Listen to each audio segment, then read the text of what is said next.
বিরতির পর স্বাগত।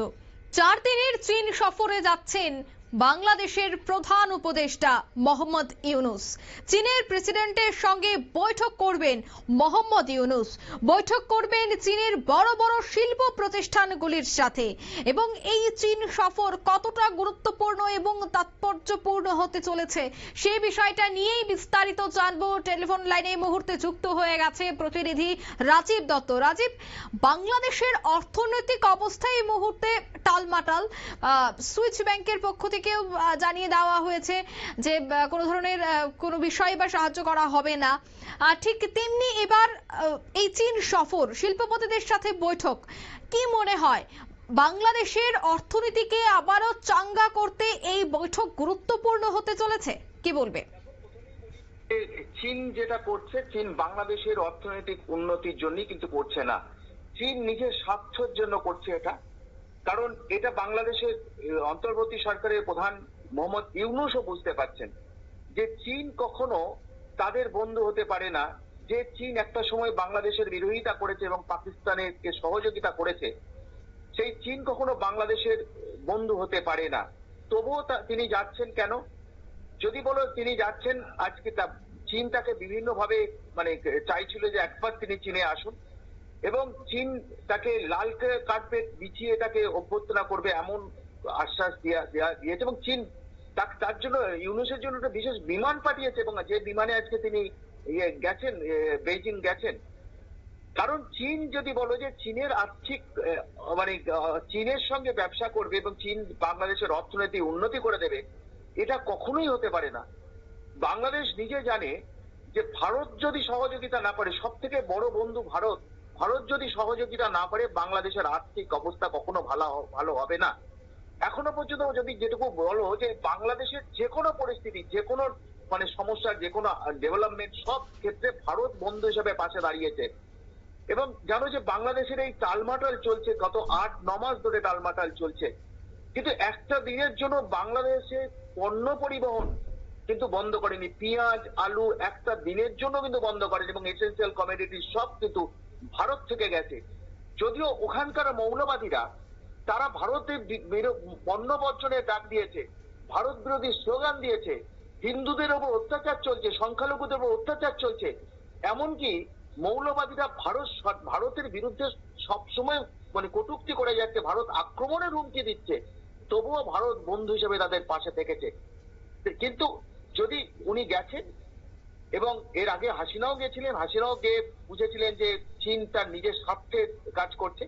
কারণ চীনের যে উদ্দেশ্যটা রয়েছে যে ভারত প্রশান্ত মহাসাগরীয় অঞ্চলটা, এই টেরিটরিটা তার কবজায় আনতে, এবং সেক্ষেত্রে যদি কবজায় আনতে হয় অবশ্যই বাংলাদেশকে কনফিডেন্সের মধ্যে আনতে হবে। এবং এখন একটা পরিস্থিতি এমন তৈরি হয়েছে যে যদি বলো যে ভারতের সঙ্গে বাংলাদেশের একটা ডিস্টেন্স তৈরি হয়েছে, সেটা বাংলাদেশের কারণে, এবং সেই সুযোগটাকে চীন ব্যবহার করতে চাইছে। এবং সেই জন্য চীনের অতি উৎসাহ, তাকে বিমান পাঠানো, অর্থাৎ নিজেরা উৎসাহিত হয়ে চীন থেকে বিমান আসছে ইউনেস্কে নিয়ে যেতে। এটা কখন এটা বুঝতে হয় যে অতি সক্রিয়তা মানেই হচ্ছে তার পিছনে একটা উদ্দেশ্য আছে, যে এই সুযোগটা ভারতের সঙ্গে বাংলাদেশের একটা সম্পর্ক খারাপ রয়েছে, অর্থাৎ এই সুযোগটাকে কাজে লাগিয়ে যদি বাংলাদেশে আমি ঢুকে পড়তে পারি, প্রশান্ত মহাসাগর অঞ্চলটা যদি কবজা করতে পারি, এই সুযোগটা কিন্তু নিতে চাইছে চীন। এবং সেই সঙ্গে জানবে যে যেটা কি করতে চাইছে, যে তিস্তা প্রজেক্ট যেন, যে ভারত তিস্তা প্রজেক্টের জন্য হাত বাড়িয়েছিল যখন হাসিনা সরকারে ছিল, তখন কিন্তু চীনও চেয়েছিল যে তিস্তা প্রজেক্টটা তারা করে দেবে, কিন্তু ভারত বন্ধু হিসাবে দাঁড়িয়েছে। ভারতের প্রধানমন্ত্রী তিনি শেখ হাসিনার সঙ্গে বৈঠকে ঘোষণা করেছিলেন, দিল্লিতে বৈঠকে ঘোষণা করেছিলেন সাংবাদিক সম্মেলন করে, যে তিস্তা প্রকল্পের সমস্ত কাজ ভারত সহযোগিতা করবে।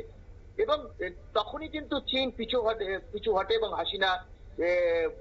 হাসিনা তখন চীনকে বাদ দিয়ে দেন, কারণ উনিও জানতেন চীন এই কাজটা করবে না, চীন যা করবে নিজেদের স্বার্থ রেখে করবে। তাই এই অবস্থায় তার এইখানে যাওয়া একটা তাৎপর্যপূর্ণ অবশ্যই। তাতে বাংলাদেশের কতটা লাভ হবে জানি না।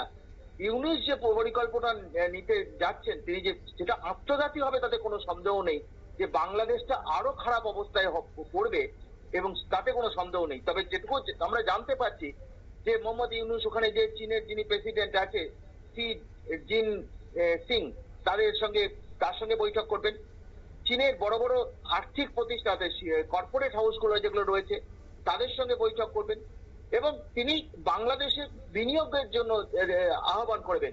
কিন্তু মূলত জানো যে বাংলাদেশের একটা সব থেকে বড় বিনিয়োগের জায়গা হচ্ছে বাংলাদেশের বিখ্যাত যে টেক্সটাইল ইন্ডাস্ট্রি। এই 19 আমলে সেটা নষ্ট করে দেওয়া হয়েছে।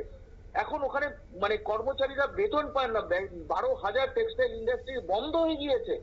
আর সেখানে ইউনূস যাচ্ছেন ওখানে খুঁজতে নিজের দেশের এত টেক্সটাইল ইন্ডাস্ট্রি সারা পৃথিবীতে, কিন্তু মধ্যে বাংলাদেশের থেকে সব থেকে বিখ্যাত যেভাবে বাংলাদেশের জামা কাপড় সারা পৃথিবীতে কিন্তু যায়, কারণ বহু বড় বড় মাল্টিন্যাশনাল কোম্পানির সংস্থা ম্যানুফ্যাকচারিং ইউনিট আছে এই বাংলাদেশে, আর সেটাই তিনি নষ্ট করে দিয়েছেন।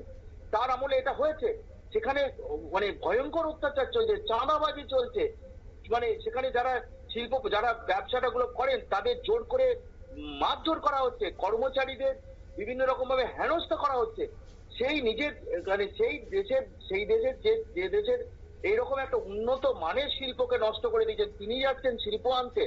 অর্থাৎ তিনিও জানেন যে কিছুই হবে না এবং চীন তাকে অতি উৎসাহিত করে নিয়ে যাচ্ছে যে এই সুযোগটা আমি ব্যবহার করে বাংলাদেশে যদি ঘাঁটি রাখতে পারি তাহলে ভারতকে আমি কবজা করতে, ভারতকে চাপে রাখতে পারবো। তো সেটা সম্ভব নয়, সেটা ইউনূসও বুঝেছেন। যার জন্য ইউনূস কিন্তু বারবার যে চীন যাওয়ার আগে তিনি ভারতের প্রধানমন্ত্রী নরেন্দ্র মোদীর সঙ্গে কথা বলতে চেয়েছিলেন, যদিও ভারতের তরফ থেকে এখনো কিছু জানানো হয়নি, কিন্তু সেই কথা বলার মতো পরিস্থিতিটা কি উনি রেখেছেন? উনি তো রাখেননি। উনি মানে ভারতের সরকারের তরফ থেকে কোন রকম বারবার আবেদন করা হয়েছে যারা ওখানে সংখ্যালঘু আছে, হিন্দু আছে, তাদের উপর অত্যাচার বন্ধ করা হোক। যিনি চিন্ময় কৃষ্ণ প্রভু তাকে বিনা বিচারে আটকে রাখা হয়েছে, আরো অনেক সন্ন্যাসীকে আটকে রাখা হয়েছে। সেইগুলো কিন্তু ইউনূস বলছেন তিনি করবেন, কিন্তু তার অ্যাক্টিভিটিটা কিন্তু মানে নিশ্চয়ই মানে ভারত বিরোধী আচরণ, কারণ তিনি দীর্ঘদিন ধরে এই কাজগুলো করে যাচ্ছেন। তাহলে ভারত সরকার ভারতের প্রধানমন্ত্রী তার সঙ্গে বৈঠক করবেন কি করে? অর্থাৎ এই পরিস্থিতির উপর দাঁড়িয়ে ইউনূসও নিজে বুঝে গিয়েছিলেন যে তার মানে অনেকটা বাধ্য হয়েছেন, কারণ ভারত যদি তার পিছনে না দাঁড়ায় বাংলাদেশ কখনো স্বাবলম্বী হতে পারবে না। কারণ ভারত হচ্ছে প্রকৃত বাংলাদেশের বন্ধু, তার পাশের দেশ। একটা থেকে সাহায্য করবে এটা হতে পারে না। আমরা তো দেখছি পাকিস্তানকে কি সাহায্য করতে চীন, তাতে সেখানে অর্থনৈতিক অবস্থাটাই পাকিস্তানে ভেঙে পড়েছে। চীন যদি এতই সাহায্য করবে তাহলে পাকিস্তানের অর্থনৈতিক ব্যবস্থা এত ভেঙে পড়েছে কেন? সেটা তো ইউনূস বুঝতে পারছেন। অর্থাৎ সব মিলিয়ে উনি গেছেন, ওনার লাভ কিছু হবে না। উনি 4 দিনের সফরে গেছেন, ওখানে যে বিভিন্ন শিল্পপতিদের সঙ্গে কথা বলবেন, আহ্বান করবেন এখানে আসার জন্য, কিন্তু বাংলাদেশের সেই বিনিয়োগের পরিস্থিতিটা কি আছে? নেই। অর্থাৎ এতে নেট ফল জিরো। যা চীন চাইছে এই সময়টা ঢুকে বাংলাদেশের ওই অঞ্চলে কবজা করে ভারতকে একটু চাপে রাখতে, আর কিচ্ছু না। একদম ধন্যবাদ তোমাকে। অর্থাৎ 4 দিনের এই সফরে বেশ কিছু বিষয় নিয়ে আলোচনা হতে পারে, তবে চীনকে এখন প্রকৃত বন্ধু মনে করছে বাংলাদেশ। তবে সত্যি কি বন্ধুত্ব রাখবে চীন? সত্যি কি এই বিপদে চীন এগিয়ে আসবে, নাকি চীন তার মতো করে তার কৌশলে তার লাভটাই সে বুঝে নেবে?